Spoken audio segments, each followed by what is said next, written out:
Hello, my name is Erik Börjesson, and I'm a line solution manager as well as a food technologist at Tetra Pak Processing Systems, where I have been working for 7 years.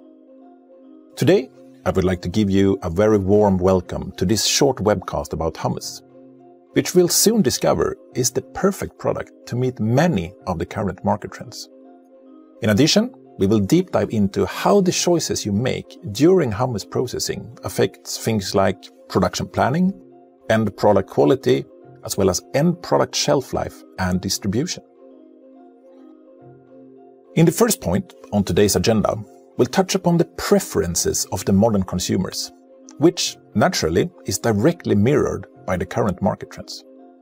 Secondly, we'll take a look at what hummus is, how it is made, and what key processing steps that are necessary to obtain a great end product. In the last point, we will take a look on the many different ways that hummus can be made and how the choice you make affects the properties of the end product. So, it's time to get started. Consumers of the day, they are looking for convenient products which can bridge the gap between health and indulgence. Their personal health agenda is in constant evolution and is often a factor of age as well as lifestyle. In addition, the hectic lifestyles of today have really impacted how, what, but also the frequency of what we consume. Snacking has evolved from occurring only between meals to, today, sometimes even replacing them. To meet the consumer's growing appetite for healthy snacks, food and drink brands are really blurring the boundaries between snacks and products that were traditionally designed to be eaten only at the dinner table. These trends, stated on this slide, were identified in a 2019 analysis of consumer preferences.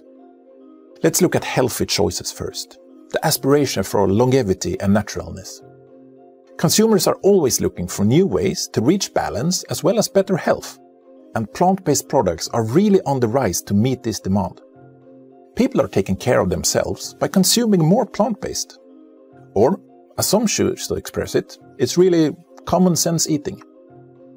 Planetary health also will be considered of equal importance as human health, as consumers started to show concern for the health of the planet to the same extent as their own health. Regarding convenience and experience, well, these are largely connected to the trends of healthy snacking we just talked about. Consumers are willing to allow for a well-prepared, nutrient-rich snack to replace a regular meal, as long as the taste is there to support it. Actually, hummus tick all these boxes, being a plant-based food rich in protein, fibers, vitamins, minerals, and also low in polyunsaturated fat.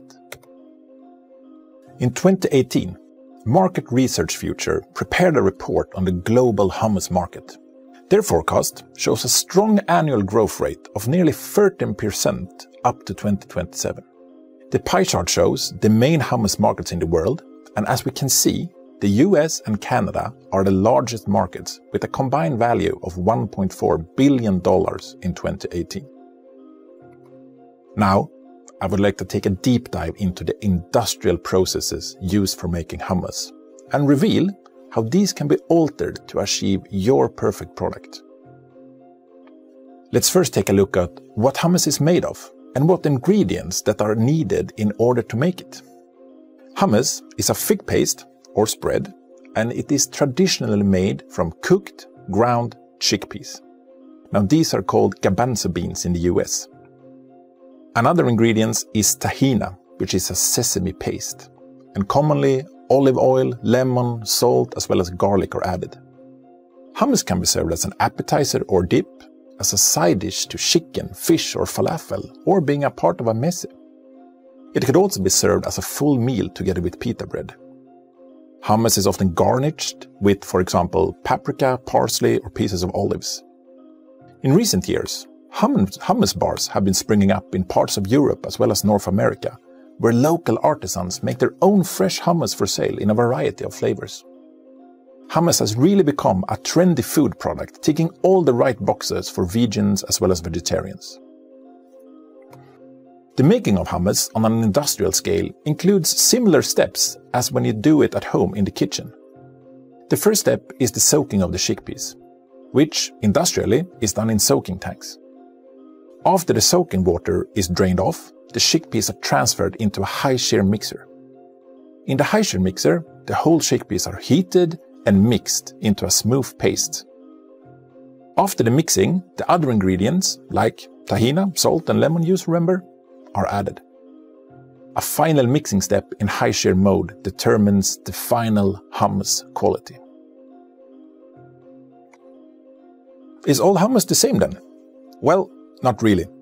Let's start with the 4 quality parameters which have been identified for hummus. By looking at these parameters, we can understand what type of hummus the consumer is looking for. Then we can design a processing solution accordingly. At Tetra Pak, we have developed an analytical method with which we can analyze a sample to understand how we should adjust the process parameters to fulfill the exact right quality. The smoothness and coarseness parameter is defined by particle concentration, which is affecting the mouthfeel.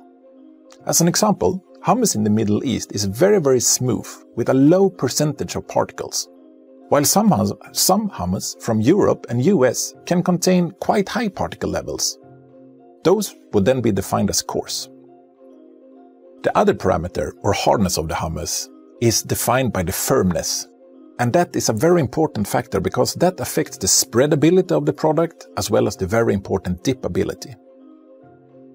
As a next step, we need to understand if the product should contain pieces, maybe pieces of olives, since this will have an impact on the processing solution.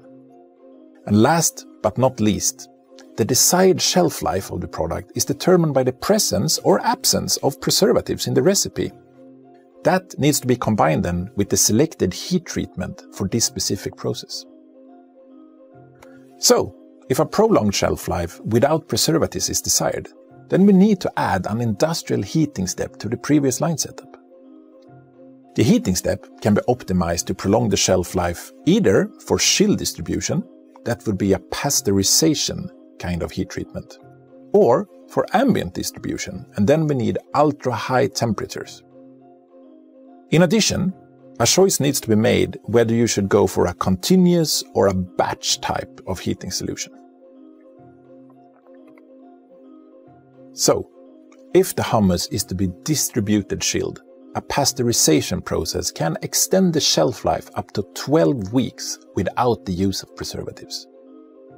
Pasteurization can be done in batch or through a continuous heat exchanger with an external holding cell. The challenge with batch pasteurization is the ability to control temperature in the entire batch, and therefore it is difficult to show that all the product in the batch have been sufficiently pasteurized. In a continuous pasteurization, processing temperature as well as holding time is well controlled in an external holding cell. That is really securing that every part of the product has obtained the same heat treatment. Continuous pasteurization is also done in a closed system with a controlled transfer to the filling machine. And this is important because that reduces the risk of recontamination in this step. If you want to achieve a long shelf life at room temperature instead, you need a UHT treatment. Another option is to go for a retort process where the product is heat treated inside the package. So, to summarize, in order to find a suitable line concept, the desired shelf life of the product needs to be discussed and agreed upon. If an increased shelf life is desired, the options are either preservatives or heat treatment. The table, currently visible, summarizes our discussion so far.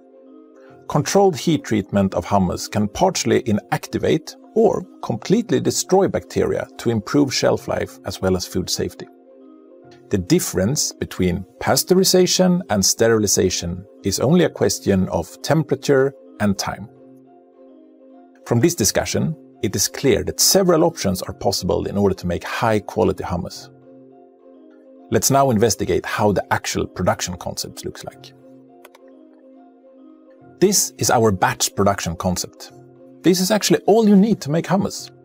The Tetra Pak high-share mixer is perfectly capable of handling all the necessary steps for hummus manufacturing in one single unit. This includes heating, mixing, as well as grinding. The product can be released warm from the mixer for hot filling, or it can be cooled using a combination of vacuum cooling together with a cooling jacket to obtain the desired filling temperature. Longer shelf lives can be achieved by the addition of preservatives in this setup. It is worth noting, though, that the deep cooling of an entire batch will take several hours. Thus, if filling at much lower temperatures are preferred, we need to take a look at the next concept. This is our concept for batch production combined with the external recirculation cooling. And this setup aims at removing some of the drawbacks of the pure batch process, which is present for recipes without preservatives. In this concept, the hummus is pasteurized in an external holding cell, but it's also combined with an external recirculation cooling, which, if you combine that with high hygienic filling, makes the concept very suitable for producers desiring the increased shelf life given by pasteurization and cold filling, but with capacities that make it difficult to motivate a continuous pasteurization line. If you have an ongoing retort production, the batch concept can also be combined with the retort process. Here, the entire legal heat treatment takes place inside the package after filling, so the pre-process is really only about achieving a product quality suitable for the retort process. The end product will have quite different appearance compared to fresh hummus though, and the intention of retorted products are often to be used as a base for further preparation.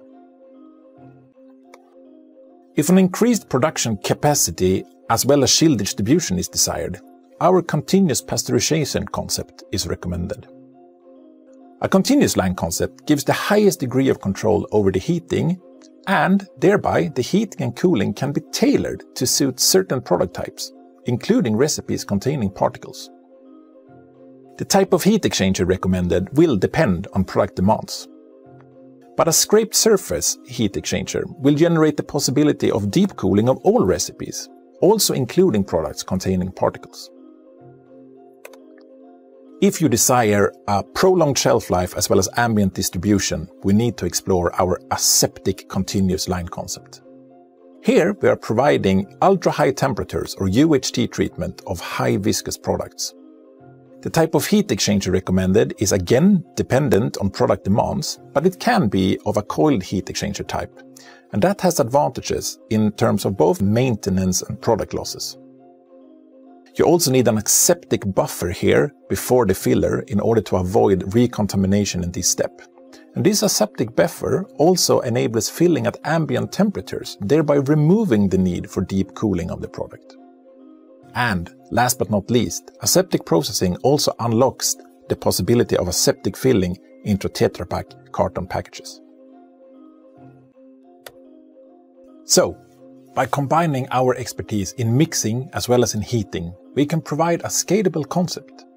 All lines feature the Tetra Pak high-share mixer as the heart, and regardless of whether there is a preference for batch or continuous production, for pasteurization or sterilization, there is a suitable concept that builds from there. But what about filling? Let's start with our integrated batch packaging lines.